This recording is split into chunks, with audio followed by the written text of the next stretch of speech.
Hey, it's Erin. I wanted to discuss a topic that few of us like to talk about, that dreaded P word, plateau. How can we avoid it? What are some things we can do to break through potential plateaus? Today, I'm going to share with you my favorite list of things to do to quickly bust out of plateaus. Now, keep in mind, I think the number one cause of plateau can be comfort in a routine. Now, comfort is synonymous with plateau, and this is simply because, let's say, for example, you're doing 3 sets of 10 on an exercise, and you continue through the entire month doing 3 sets of 10 at exactly the same weight. You are not training based on progression or progressive overload. Now, progressive overload might seem complicated, but in simple terms, all it means is that you want to either go up in weight or go up in volume each week or in intensity or complexity of exercise. So let's say this week you do 3 sets of 10 on a specific exercise. Maybe next week you'll do 3 sets of 11, then 3 sets of 12, and then maybe you'll go up a little bit in weight after that. So continuing to challenge the muscle is the number one way to really make progress and to make those gains, along with meals. So if you haven't watched my video on how to eat to gain muscle, I'm going to leave a link in the description below. It's going to help tie everything together. So without further ado, I have got my trusty, very expertly drafted notebook here, and we're just going to go through some common reasons for plateau and I would say number one, my top tips and tricks for quickly just busting through any plateaus that you might encounter. So number one, think about changing your workout split. So for example, if you're doing total body, think about maybe switching to a bodybuilding bro split, if you will, where you're doing one muscle group each session. Think about switching to push-pull legs. You can do upper lower splits. You can do you could do a bro split, but you can do higher frequency. So for example, you might train back twice, shoulders twice, and legs twice per week. And there are so many different ways that you can switch up your training split. And this is, in my experience, one of my favorite ways for busting through plateaus, because your body is amazingly efficient and you just get used to any stimulus over time. Next thing you can do that requires a lot less effort is you can simply switch the order that you do your exercises. So if you start with your heavy compound movements and then you move to your isolation movements, you might just flip it. So you might do leg extensions before you get on leg press. So this pre-exhaustion technique is pretty excellent for breaking through any potential plateaus.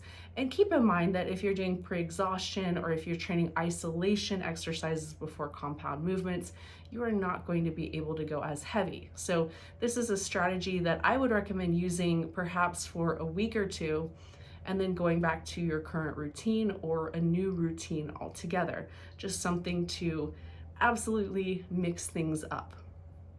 Next, think about a deload week. Now, deload weeks are especially effective if you are working in structured training blocks. As you get towards the end of a 90-day training block, you can kind of get beat up. You can have some little aches and pains, get some wear and tear, and it can be a challenge as your recovery starts to decrease as you're reaching that maximum effective volume. So your progressive overload can only work so much, right? So if you're increasing your volume, you're increasing the amount of weight lifted, you're going to reach a point where it's really tough to recover. And a deload week is simply taking a week off from the gym. So you might go outside, you might bike ride, stretch, do yoga, go play tennis, go swim, go do something else. If you are just really adamant about sticking to the gym, go maybe 2 or 3 times per week, do total body training, do like 30 to up to 50% of the weight you would normally lift. Go in, do it for your mind versus your body, and just get a quick pump in. And the deload weeks are especially effective for resensitizing your muscles to weight training. And what this means is that when you come off of your deload, you get back into the gym, then you are better able to make gains with less volume and less weight. So for example, if you ended your 90-day training block, you were at like 5 sets of 8 or 5 sets of 10 and really having a hard time recovering, after that week off, you can come back and you might try 3 sets of 8 or 3 sets of 10, and it will give you great results because your body is now resensitized to that training stimulus. So don't write off those deloads, and know that typically the gym tears and the rest repairs. So your gains are often made outside of the gym anyway. Think about taking a class or taking up a new activity. So if you are one of those avid gym goers, I know that's how I am, it's really tough to get me out of the gym. But recently I've taken up racquetball, I've got my assault bike outside, I have my kayak, I have my bike. So I typically will go outside, I'll go do new things, new classes especially. If you are into weight training, going to take a yoga or Pilates class, it might seem like it would be boring, but it's really nice to be able to work on proprioception, which is just your overall body awareness, work on balance and flexibility and some other things. This can often break you through a plateau. Next, think about training with a friend. Now, if you have a buddy, this can really boost accountability, but it can also help if you lift heavy and there are perhaps exercises that you don't feel 100% confident in, and they can spot you effectively on. So training with a workout buddy can be another really great effective way for busting through any potential plateaus.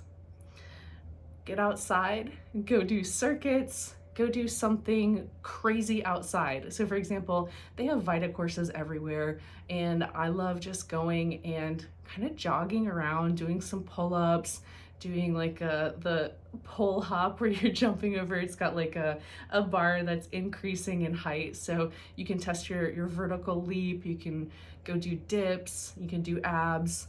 And if you don't have something like this, that's totally fine. Trees can work as well. Go get a jump rope and go outside, jump rope, rollerblade.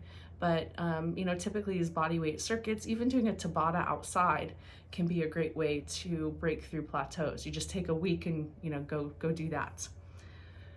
Another way to break through potential plateaus is to step back, reassess your goals, and perhaps set new goals. So sometimes we get really fixated on working on one muscle group or bringing up one thing that is lagging, and there is a tendency to overtrain perhaps. For me, when I first started looking into competing in bikini, I was training glutes a lot, and it was high frequency and high volume. Now with the high frequency training, yeah, you can absolutely train a muscle group every single day, 7 days a week if you want, but that volume per day should be lower and you should be able to recover from it. And if you're not able to recover, you're going into that next training session absolutely sore and beat up, then you are just not allowing the muscle time. So, reassessing those goals, perhaps putting focus on something else can help you from overtraining and kind of throw things off balance to where you're able to continue to make progress. The next thing you can do to break through any plateaus is to change up your training regimen. So for example, if you go in and you're just constantly doing straight sets, think about doing supersets. Think about combining a push exercise with a pull exercise. This can be a really effective way to get better cardiovascular benefits from it, time-saving benefits, and also plateau busting benefits. Now, if you've done straight sets for a while, you switch to supersets for a little while, you are going to be absolutely gassed, and it is going to be a really great way to mix up training and see better results. Now, if you're currently doing supersets, you can also switch to straight sets, or you can switch to compound sets. not particularly my favorite method of training. Now, a compound set is where you're doing an exercise, two exercises back to back for the same muscle group. So for example, you might do is a shoulder press combined with a lateral raise. You might do two pushing exercises together, and this can really build up fatigue, and it can be tough to make the most gains with compound sets. That being said, if you're used to doing things a certain way, then throwing a new type of challenge at your physique or at your body can be a really great way to just mix things up and break through plateaus, make you uncomfortable, which this discomfort often leads to plateau breaking. Now, lastly, something to think about if you're not making progress is to think about changing up your training order. And this really applies to those who do cardio plus weights or weights plus cardio. If you're currently doing cardio and then weights and wondering why you're not making any gains, think about switching that up completely. So think about doing weights first, then cardio. My personal favorite, if you are doing weights and cardio together, is to split them up. So you might do cardio first thing in the morning, and then you might do weight training later on in the day, or vice versa. And this is a really great way to break through any potential plateaus, especially if you're doing your cardio workouts first and then doing weight training, and the goal is to gain muscle. Typically, whatever your first activity is in that concurrent training, so in that training session when you're doing both weights and cardio, typically your first activity is going to require the most energy. So if you're doing cardio first, you are essentially just blowing all your energy on that cardio and exhausting yourself by the time you get to weight training, which can be the reason why you're not seeing any gains. So hopefully that helped. If you have any other plateau busting advice, let us know in the comments below. It's really great when y'all share your ideas and your concepts, and certainly in these videos I try to make them as comprehensive as possible, but I always miss some things, so you might have a secret or a tip or a trick that could help someone else. If you like this video, please consider subscribing. And the other thing, if you are currently experiencing a plateau, you want to take the guesswork out of training, I do have a ton of 90-day programs on my site, and they are currently 20% off. I'll leave a link in the description below, along with that muscle gain video. That's it for this time. If you've made it this far, I love you. I hope you have a fantastic week, and thanks for watching. Train hard, y'all.